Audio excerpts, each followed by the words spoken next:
lecture code. La lecture code. Nous avons la blanche, la jaune, la orange, la rose, la bleue, la verte, pardon, la bleue, la violette, la marron, la noire, la rouge et la dorée. Une fois qu'il arrive. Pourquoi je n'ai rien sur la blanche et la jaune? C'est parce que les élèves, tous les élèves les ont passés. Donc à partir du moment donné où j'ai plus aucun élève qui est sur cette ceinture, je les retire. Ça fonctionne comme ça. Au début, ils ont passé une préévaluation qui se trouvait à l'intérieur de la pochette dans la ceinture, dans la ceinture blanche. Dans la ceinture blanche de lecture. S'il la réussissait, il passait à la préévaluation jaune. S'il la réussissait, la préévaluation orange. S'il la ratait, il photocopiait ce qu'il y a devant. La fiche qui permet de faire des exercices. Donc il photocopie tout seul. Je vous montre.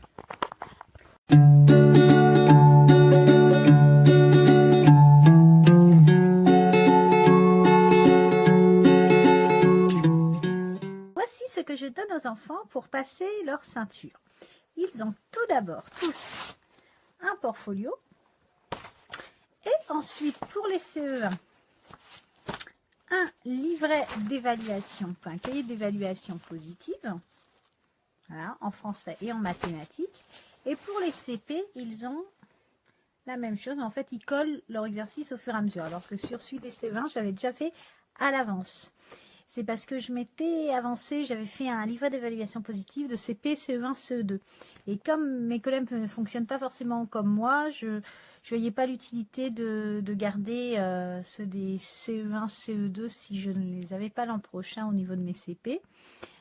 Donc ça faisait quand même beaucoup de photocopies, donc beaucoup de photocopies pour rien. Donc du coup, ils photocopient au fur et à mesure et ils le collent dans un cahier. Bon, ça fait photocopie collée, c'est pas forcément l'idéal, mais je n'ai pas trouvé d'autre solution. Voilà, donc je vais vous montrer un petit peu plus près qu'est-ce qu'on trouve dans chaque outil que je viens de vous présenter. Alors, voici le portfolio qu'ont chaque élève pour suivre leur ceinture.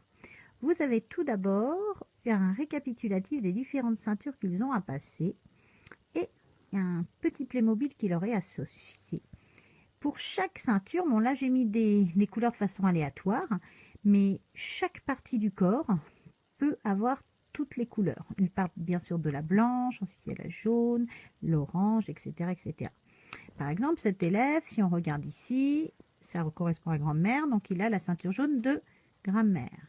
Si on regarde un petit peu plus haut ici, ça correspond à géométrie grandeur à mesure. Il a la ceinture marron de géométrie grandeur et mesure. On regarde ici, donc il a la ceinture verte de copie écriture, etc. Donc je vais mettre le petit Playmobil de côté et on va regarder la suite. Ici, vous allez trouver toutes les ceintures à passer, par exemple celle de calcul jusqu'à 100. Blanche, on retrouve la blanche, la jaune, la orange, la rose, la verte, la bleue, la violette, la marron et la noire. C'est ce que vous avez trouvé sur le mur, sur mon mur. Pour chacun, vous avez une compétence. Par exemple, pour la blanche, j'additionne les nombres jusqu'à 100, je soustrais les nombres jusqu'à 20. J'additionne les nombres jusqu'à 20, je soustrais les nombres jusqu'à 20, j'effectue des multiplications jusqu'à 20, j'effectue des divisions jusqu'à 20. Donc, dès que tout ça est acquis, il passe une petite évaluation et quand c'est acquis, ils vont cocher les petites cases. Alors en CP, c'est pas toujours fait. Certains le font systématiquement, d'autres, si je ne suis pas là, ne vont pas encore le cocher parce que c'est pas évident pour eux de retrouver l'évaluation qui correspond. C'est surtout par rapport à ceinture de calcul jusqu'à 100. Donc l'année prochaine, pour que ce soit un petit peu plus accessible pour eux, pour qu'ils puissent le faire un petit peu plus en autonomie, ce que je vais faire, c'est mettre un petit dessin pour qu'ils retrouvent que les ceintures de calcul jusqu'à 100, je vais faire un petit dessin qui se retrouvera sur toutes les ceintures pour qu'ils s'y retrouvent et qu'ils puissent cocher de façon plus autonome. Donc là, parfois elle a coché et parfois elle n'a pas coché, par exemple, alors qu'elle est beaucoup plus loin.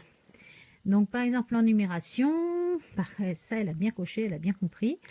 Elle en est à la ceinture rose et la numération va jusqu'à la noire. Donc, il faut savoir que chaque ceinture ne va pas forcément jusqu'à la noire. Chaque ceinture, c'est en fonction des compétences. J'ai réparti toutes les compétences des programmes en différentes, un petit peu, c'est un petit peu une programmation, un ordre de passage qui est différent selon chacun. Donc par exemple en géométrie, grandeur et mesure, ça part de la blanche et ça s'arrête à la bleue. Regarde la suite, nous avons en grammaire, on part de la blanche et on s'arrête à la violette. Vous voyez, par exemple en grammaire, elle n'a pas coché alors qu'elle en est ici. Voilà, donc ça, il faut que je le vérifie à chaque fois et que je recoche derrière avec elle. J'avais aussi décidé de mettre la date ici, et c'est vrai que cette année, je ne l'ai pas fait.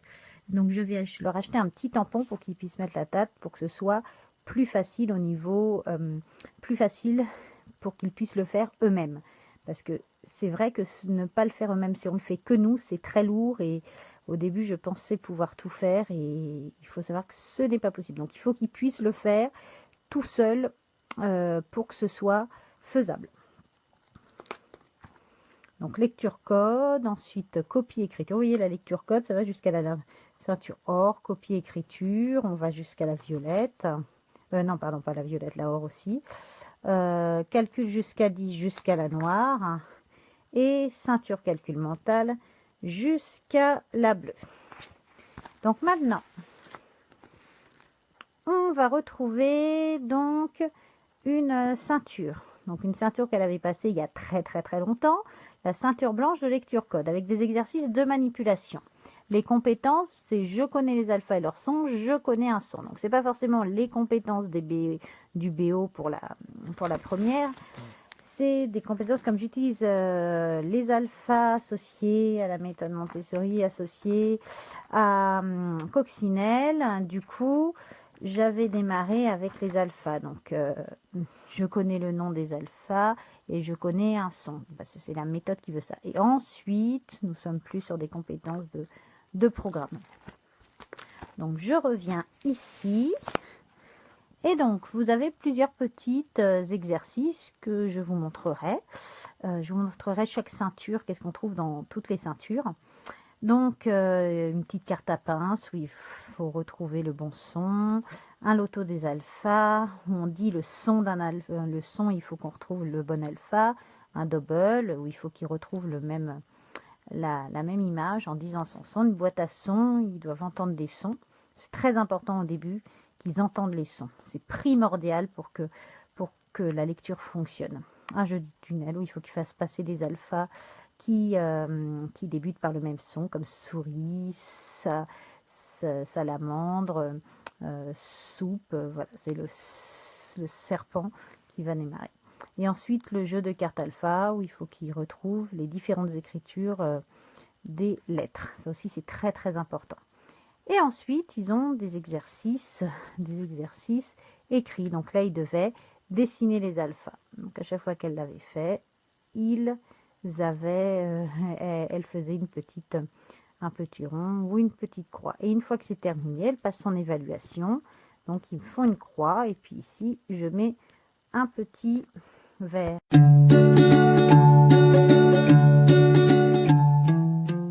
Alors, il peut arriver parfois que l'élève ait fait toute sa manipulation et commencer des fiches et n'en fasse pas d'autres.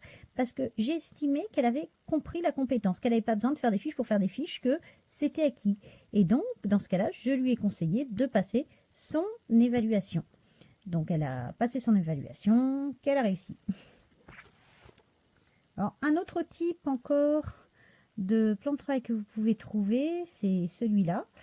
Ou sur, par exemple, une table d'addition renseignée, comme ce sont les tables de 1 à 9. Une fois qu'elle a acquis chaque table, et ben, on va faire une petite croix sur chaque table travaillée. Donc là, elle a travaillé sa table à bande, elle les a tous travaillés avec sa table à bande, toutes les tables d'addition muette aussi, jusqu'à 10, enseignant renseigné. Voilà, donc il lui reste à faire ses cocottes d'addition, puzzle d'addition, table des doigts découpée. Mais comme elle se débrouille bien, je pense qu'elle va pas tout faire. Je pense que je vais l'arrêter avant et lui faire passer son évaluation. Et ensuite, c'est des petits entraînements écrits. Je vous vais présenter maintenant mon cahier d'évaluation positive au niveau des CE1 où il retrouve leurs différentes compétences à acquérir. Donc on a différentes notions à acquérir et puis dès qu'ils acquièrent une notion, ils font une petite croix. Alors j'ai repris un cahier qui a déjà été fait, je mettrai le lien en barre d'infos et je l'ai enrichi, enrichi avec mes propres compétences au niveau de la grammaire où j'ai rajouté les petits symboles Montessori, j'ai changé parfois quelques exercices, etc. Donc dès qu'un élève arrive à faire une notion, il a un petit, voilà, il a une petite étoile qui est colorée. Donc